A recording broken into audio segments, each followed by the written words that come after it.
হর হর মহাদেব। নমস্কার বন্ধুগণ, কেমন আছেন? আশা করি সবাই ভালো আছেন।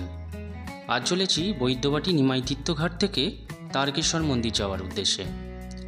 কারণ তারকেশ্বরে বাবার মাথায় জল ঢালার জন্য বহু ভক্ত এই বৈদ্যবাটি নিমাই তীর্থঘাট থেকে পবিত্র গঙ্গা জল নিয়ে 38 কিলোমিটার পথ পায়ে হেঁটে পৌঁছান তারকেশ্বর মন্দিরে বাবার মাথায় জল ঢালার জন্য।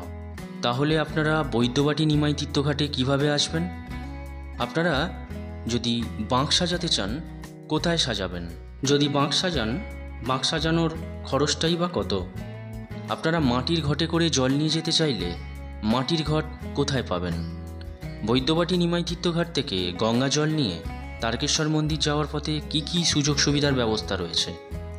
আপনারা তারকেশ্বর যাওয়ার পথে একটু ভালো করে বিশ্রাম নিতে চাইলে কোথায় গিয়ে বিশ্রাম নেবেন? এই সমস্ত প্রশ্নের উত্তর নিয়েই আজকের ভিডিও। অর্থাৎ এই শ্রাবণ মাসে বৈদ্যবাটি নিমাই তীর্থঘাট থেকে পবিত্র গঙ্গা জল নিয়ে তারকেশ্বর মন্দির যাওয়া পর্যন্ত সমস্ত ইনফরমেশান থাকছে আজকের এই ভিডিওটিতে।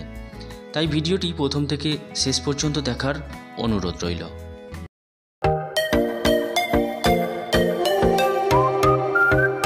বৈদ্যবাটি নিমাই তীর্থঘাট আসার জন্য প্রথমেই আসতে হবে শেওড়াফুলি স্টেশন। আর এই শেওড়াফুলি স্টেশন কিভাবে আসবেন চলুন দেখে নিই। শিয়ালদা হয়ে যারা আসবেন তারা শিয়ালদার উত্তর শাখা থেকে ডানকুনি লোকাল ধরে চলে আসুন বালিহল স্টেশনে।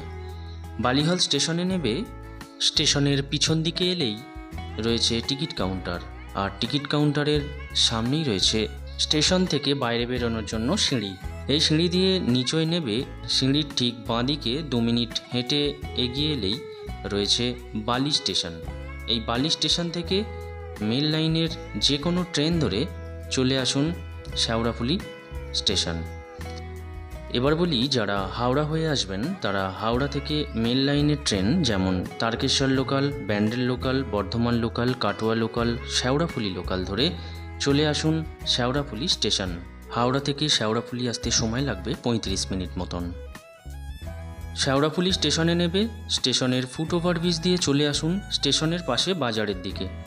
এই ফুট ওভার ব্রিজ দিয়ে বাজারের দিকে এলেই বাজারের সামনেই ফুট ওভার ব্রিজের সিঁড়িটি নেমেছে। এই ফুট ওভার ব্রিজের সিঁড়ি দিয়ে নেমে সামনের দিকে এগিয়ে এলেই রয়েছে ডান দিকে একটি রাস্তা। সামনের এই ডান দিকের রাস্তা দিয়ে সোজা এগিয়ে এলেই রয়েছে অনেক বাঁক সাজানোর দোকান।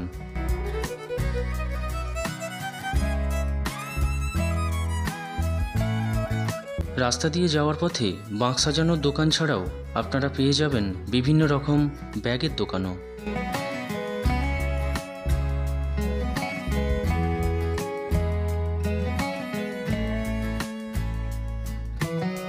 সামনের একটি দোকান থেকে দেখে নেব বাঁক সাজানোর জন্য বিভিন্ন জিনিসগুলি।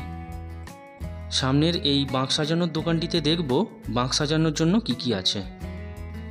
বাঁক সাজানোর জন্য রয়েছে বিভিন্ন রকমের রং বেরঙের ফুল, রয়েছে ত্রিশূল, মহাকাল, পাশে রয়েছে ফুল এবং বেলপাতা, রয়েছে সাপ, এরপরে রয়েছে বেলপাতা, পাশে রয়েছে ওম লেখা রয়েছে, তার পাশে রয়েছে কালো সাপ, পিছনে রয়েছে শিবলিঙ্গ, রং বেরঙের ফুল রয়েছে, তার পিছনে রয়েছে বিভিন্ন ছোট বড় সাইজের ঘুঙুর।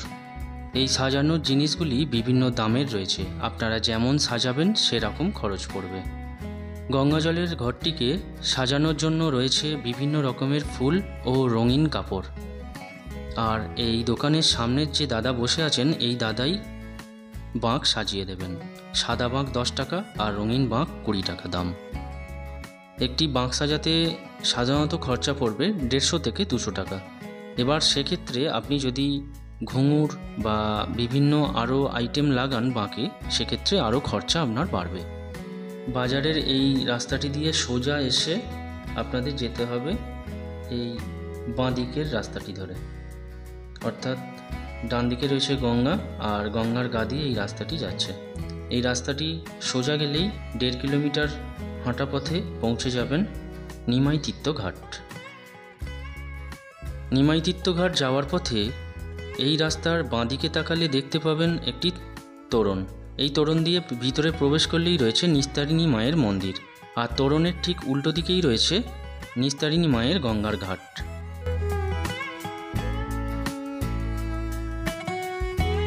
নিস্তারিণী মায়ের মন্দির ফেলে 2-4 পা এগিয়ে গেলেই রয়েছে শেওড়াফুলি ফেরিঘাট।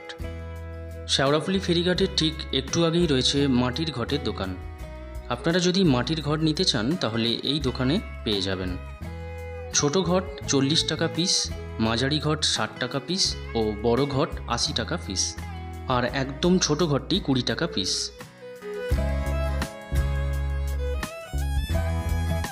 এবার বলি, ব্যারাকপুর হয়ে যারা আসবেন তারা ব্যারাকপুর স্টেশনের বাইরে থেকে ধরে নিন অটো, আর অটো ধরে চলে আসুন মনিরামপুর ফেরিঘাট। মনিরামপুর ফেরিঘাট থেকে লঞ্চ ধরে চলে আসুন শেওড়াফুলি ফেরিঘাট। শেওড়াফুলি ফেরিঘাট থেকে বাইরে বেরিয়ে ডান দিকের রাস্তা ধরে সামনের দিকে এগিয়ে গেলেই 20 থেকে 25 মিনিটের হাঁটা পথে পৌঁছে যাবেন নিমাইতীর্থ ঘাট। এদিকটা হলো নিস্তারিণী মায়ের মন্দির হয়ে শেওড়াফুলি ফেরিঘাট হয়ে আসা রাস্তা। বহু ভক্ত জল নিতে চলেছেন নিমাইতীর্থ ঘাটের দিকে, বাঁক নিয়ে চলেছেন নিমাইতীর্থ ঘাটের দিকে। এই দিকটা হলো নিমাইতীর্থ ঘাট। চলুন তাহলে নিমাইতীর্থ ঘাটের দিকে যাওয়া যাক। নিমাইতীর্থ ঘাটের দিকে যাওয়ার পথেও আপনারা প্লাস্টিকের ভাঁড় ও বাঁক সাজানোর অনেক দোকান পেয়ে যাবেন। পুরো রাস্তা জুড়েই বাঁক সাজানোর দোকান ও ঘটের দোকান রয়েছে।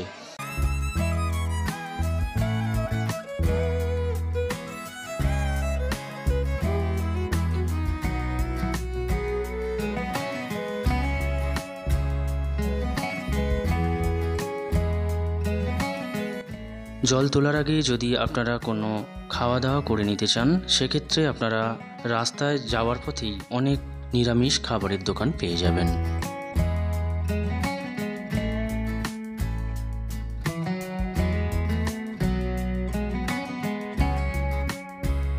শেওড়াফুলি স্টেশন থেকে 1.5 কিলোমিটার পায়ে হেঁটে পৌঁছে গেলাম নিমাইতীর্থ ঘাটের প্রবেশ তোরণের সামনে।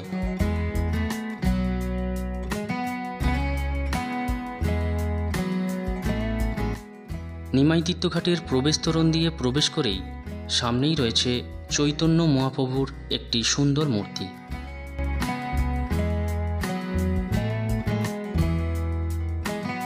অগণিত ভক্ত এগিয়ে চলেছেন নিমাইতীর্থ গঙ্গার ঘাটের দিকে। ডান দিকের রাস্তাটি করা হয়েছে গঙ্গায় জল আনতে যাওয়ার জন্য, আর বাঁ দিকের রাস্তাটি করা হয়েছে গঙ্গা থেকে জল নিয়ে বাইরে যাওয়ার জন্য। গঙ্গার ঘাটের দিকে যাওয়ার পথে ডান দিকে তাকালে দেখতে পাবেন গৌড়ীয় মঠ। এই মঠটি হলো গৌড়ীয় মঠ।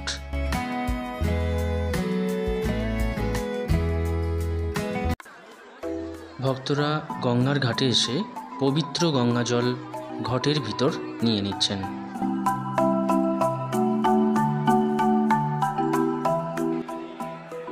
পবিত্র গঙ্গা জল নিয়ে এই ঘাট থেকে তারকেশ্বর মন্দিরের উদ্দেশ্যে রওনা দেবেন ভক্তরা বাবা তারকনাথের মাথায় জল ঢালার জন্য। আজ শ্রাবণ মাসের প্রথম রবিবার, বেশ ভালোই ভিড় হয়েছে গঙ্গার ঘাটে। এই গঙ্গার জল নিয়ে কাল সোমবার বাবার মাথায় জল ঢালবেন ভক্তরা। ভক্তরা গঙ্গার ঘাটে স্নান সেরে ঘটে করে পবিত্র গঙ্গা জল নিয়ে উঠে আসছেন গঙ্গা থেকে।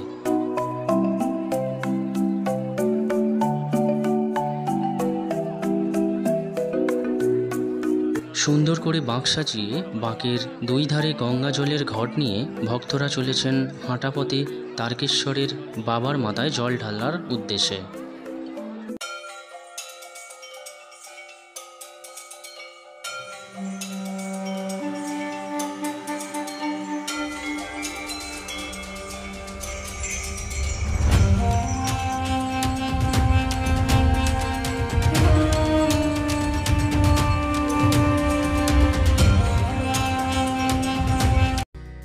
রাস্তা দিয়ে হেঁটে যাওয়ার পথে রাস্তার ধারে করা রয়েছে প্রশাসন থেকে বিশুদ্ধ পানীয় জলের ব্যবস্থা।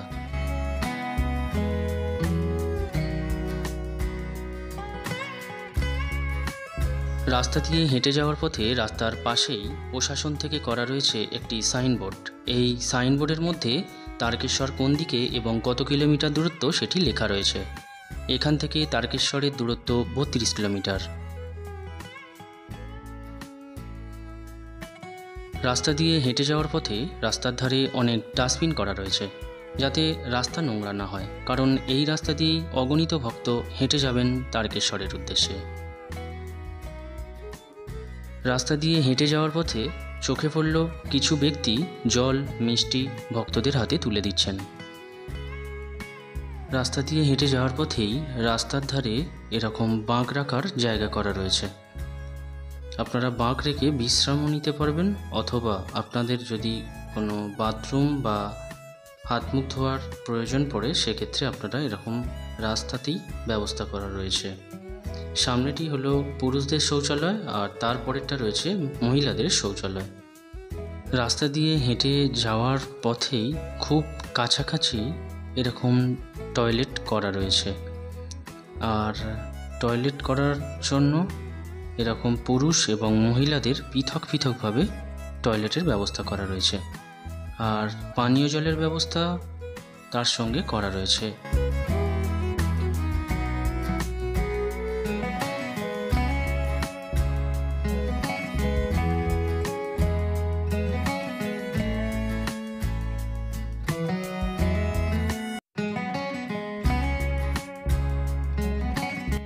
সামনের এই ভাইদের সঙ্গে কথা বলে জানতে পারলাম এই বাঁকটি সাজাতে খরচা হয়েছে 50,000 টাকার মতন। রাস্তা দিয়ে হেঁটে যাওয়ার পথে রাস্তার ধারে মাঝে মাঝেই অস্থায়ী শৌচালয় করা রয়েছে। ডান দিকের রাস্তাটি যাচ্ছে রতনপুর হয়ে তারকেশ্বরের দিকে, আর বাঁ দিকের রাস্তাটি যাচ্ছে ডাকাতকালী মন্দির হয়ে সিঙ্গুর বাজার হয়ে তারকেশ্বরের দিকে। পিছনের তিন মাথার মোড় থেকে ডাকাতেকালী মন্দির আসতে সময় লাগলো 2 মিনিট।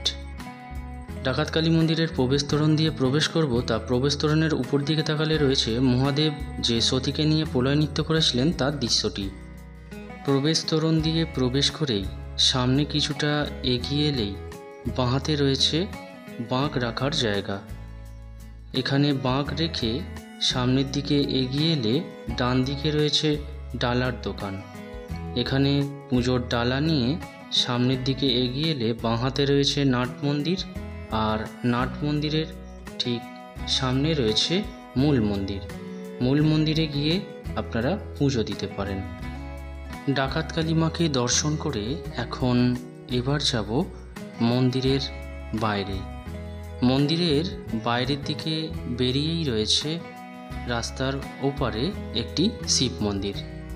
এই শিব মন্দিরে বাবার মাথায় অনেক ভক্তই জল ঢালছেন। এই সিঙ্গুরের ডাকাতকালী মন্দিরের কাছেই মা শারদাকে আটকেছিলেন ডাকাত দল। বৈদ্যবাটি নিমাইতীর্থ ঘাট থেকে এই সিঙ্গুরের ডাকাতকালী মন্দির প্রায় 10 কিলোমিটার রাস্তা। ডান দিকের রাস্তাটি ডাকাতকালী মন্দির ও সিঙ্গুর বাজার হয়ে আসছে, আর বাঁ দিকের যে রাস্তাটি এটি রতনপুর মোড় হয়ে আসছে। দুটি রাস্তা এখানে এসে মিশেছে। এখন আমি সামনের দিকের রাস্তা ধরে এগিয়ে যাব তারকেশ্বর মন্দিরের উদ্দেশ্যে। সামনেই এক দাদা রাস্তা দিয়ে ডন্ডি দিতে দিতে যাচ্ছেন তারকেশ্বর মন্দিরের উদ্দেশ্যে। এখন আমি চলে এলাম কামারকুণ্ডু ব্রিজের কাছে। ডাকাতেকালী মন্দির থেকে কামারকুণ্ডু ব্রিজের দূরত্ব 5 কিলোমিটার। কামারকুণ্ডু ব্রিজের এখান থেকে তারকেশ্বরের দূরত্ব 22 কিলোমিটার। এখন দাঁড়িয়ে আছি কামারকুণ্ডু ব্রিজের উপর।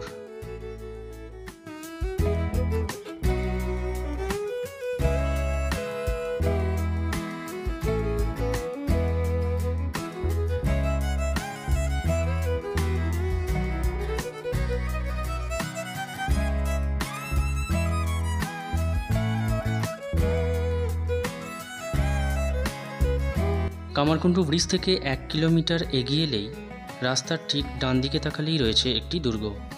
এই দুর্গটির কাছে বাবা তারকনাথ বইয়ের শুটিং হয়েছিল। রেলের 14 নম্বর লেভেল ক্রসিং পার হয়ে এখন আমরা প্রবেশ করলাম নালিকুল। রেলের 14 নম্বর লেভেল ক্রসিং থেকে 500 মিটার এগিয়ে এলেই রাস্তার ডান দিকে রয়েছে একটি ধর্মশালা। এখন আমি নালিকুলের একটি ধর্মশালায় প্রবেশ করছি। ধর্মশালার নামটি হলো শ্রী শ্যামপ্রেম মণ্ডল ধর্মশালা। এই ধর্মশালার ভেতরে আপনারা এসে বিশ্রাম নিতে পারেন, আর এখানে রয়েছে বিনামূল্যে খাওয়া দাওয়ারও ব্যবস্থা।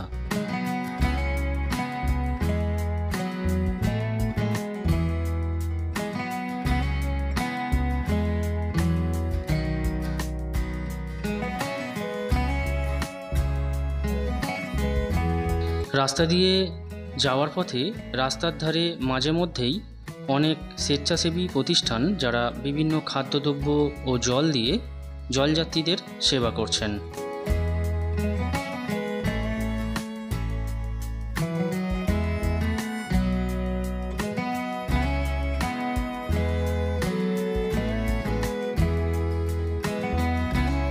হাঁটতে হাঁটতে পৌঁছে গেলাম মালিয়া, আর এখানেই রয়েছে কাশী বিশ্বনাথ সেবা সমিতি। কামারকুণ্ডু ব্রিজ থেকে এই কাশী বিশ্বনাথ সেবা সমিতির দূরত্ব 8 কিলোমিটার। কাশী বিশ্বনাথ সেবা সমিতির প্রবেশদ্বার দিয়ে প্রবেশ করেই সামনেই রয়েছে বিশ্রামাগার। ভক্তরা যাতে এখানে বিশ্রাম নিতে পারেন তার জন্য এখানে ব্যবস্থা করা রয়েছে।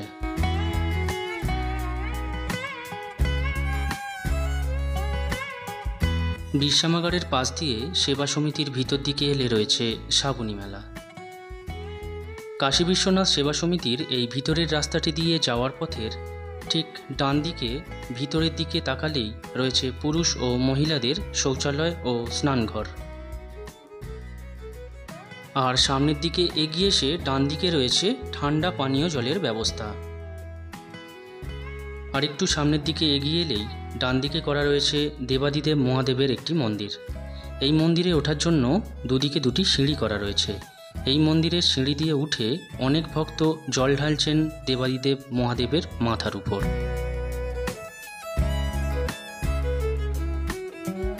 বাঁদিকে তাকালে রয়েছে একটি পার্ক, আর পার্কের সামনে করা রয়েছে বাঁক রাখার অনেক জায়গা। আর এখানে দেখে নেব বিভিন্ন ধরনের সাজানো বাঁকগুলিকে।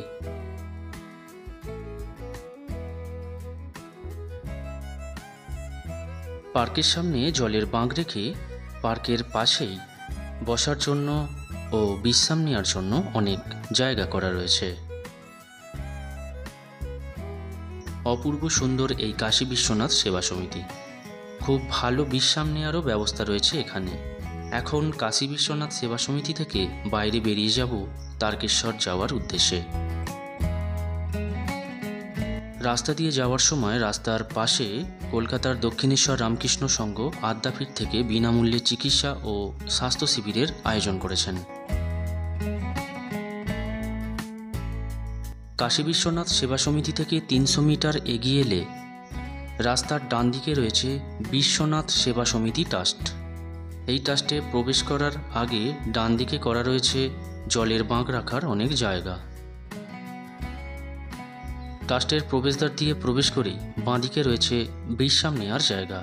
আর এই বিশ্রাম নেওয়ার জায়গার ঠিক সামনেই রয়েছে এখানকার পুরুষ ও মহিলাদের জন্য শৌচালয় ও স্নানঘর। বিশ্বনাথ সেবা সমিতি ট্রাস্ট খুবই পরিষ্কার পরিচ্ছন্ন। আপনারা বিশ্বনাথ সেবা সমিতি ট্রাস্টে এসেও বিশ্রাম নিতে পারেন। বিশ্বনাথ সেবা সমিতি ট্রাস্ট থেকে 3 কিলোমিটার পথ এগিয়ে এলেই রয়েছে আরাধনা ট্রাস্ট। এই ট্রাস্টের প্রবেশের ঠিক বাঁদিকে রয়েছে জলের বাঁক রাখার জায়গা, আর ডান দিকে রয়েছে প্রাথমিক চিকিৎসার ব্যবস্থা। আরাধনা ট্রাস্টের প্রবেশদ্বার দিয়ে প্রবেশ করব, আর আরাধনা ট্রাস্টের প্রবেশদ্বার দিয়ে প্রবেশ করেই প্রবেশদ্বারের বাঁদিকে রয়েছে একটি হনুমানজির মন্দির। হনুমানজির মন্দিরের ঠিক সামনেই রয়েছে বাবা ভোলেনাথের একটি মন্দির। ভোলেনাথের মন্দির ফেলে সামনের দিকে এগিয়ে এলেই রয়েছে ভোজনালয়। এখানে সম্পূর্ণ বিনামূল্যে খাবারের ব্যবস্থা রয়েছে। রয়েছে বিশ্রাম নেওয়ারও ব্যবস্থা। যে ধর্মশালাগুলি আপনাদের দেখাচ্ছি প্রতিটি ধর্মশালা প্রতিদিন খোলা থাকে। শুধুমাত্র শ্রাবণ মাসে শনি ও রবিবার সারাদিন জলযাত্রীদের উদ্দেশ্যে এই ধর্মশালাগুলি সম্পূর্ণ বিনামূল্যে ভক্তদের খাবার ও পানীয় জল ও প্রাথমিক চিকিৎসার ব্যবস্থা করে থাকেন। তারকেশ্বর মন্দির হেঁটে যাওয়ার পথে বিশ্রাম নেওয়ার জন্য নালিকুল থেকে বাইরখন পর্যন্তই ধর্মশালাগুলি রয়েছে। বাসুদেবপুর আরাধনা ট্রাস্ট থেকে 2 কিলোমিটার এগিয়ে এলেই রয়েছে মানব সেবা সমিতি। মানব সেবা সমিতির প্রবেশদ্বারের বাঁদিকে এবং ডান দিকে করা রয়েছে জলের বাঁক রাখার ব্যবস্থা। মানব সেবা সমিতির প্রবেশদ্বার দিয়ে প্রবেশ করেই ডান দিকে রয়েছে বিশ্রাম নেওয়ার জায়গা, রয়েছে প্রাথমিক চিকিৎসারও ব্যবস্থা, রয়েছে শৌচালয় ও স্নান করার ব্যবস্থা। বিশ্রামাগারের সামনে রয়েছে বিনামূল্যে খাওয়া দাওয়ার ব্যবস্থা।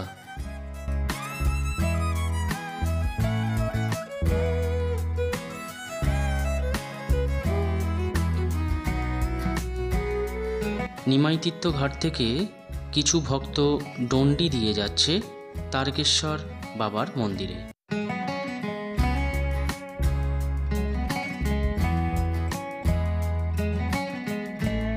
মানব সেবা সমিতি থেকে ওয়েলকাম টু তারকেশ্বর গেটের দূরত্ব 4 কিলোমিটার মতো। আর আমি এখন চলে এলাম ওয়েলকাম টু তারকেশ্বর গেটের সামনে।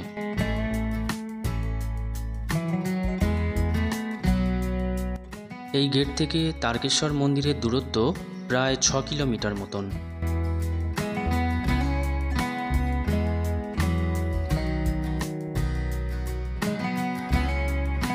বাঁকের মধ্যে 12 জ্যোতির্লিঙ্গ সাজিয়ে জলের বাঁক নিয়ে ভক্তরা হেঁটে চলেছেন তারকেশ্বর মন্দিরের দিকে।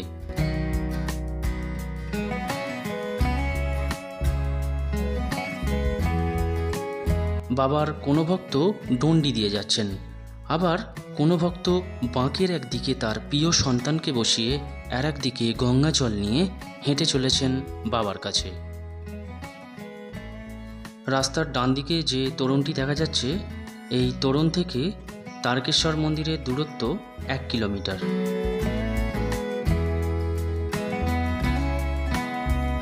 ডান দিকের রাস্তাটি বৈদ্যবাটির দিক থেকে আসা রাস্তা। এই রাস্তা দিয়েই এলাম। সোজা রাস্তাটি যাচ্ছে মন্দিরের দিকে, আর বাঁ দিকের রাস্তাটি যাচ্ছে চাঁপাডাঙ্গার দিকে।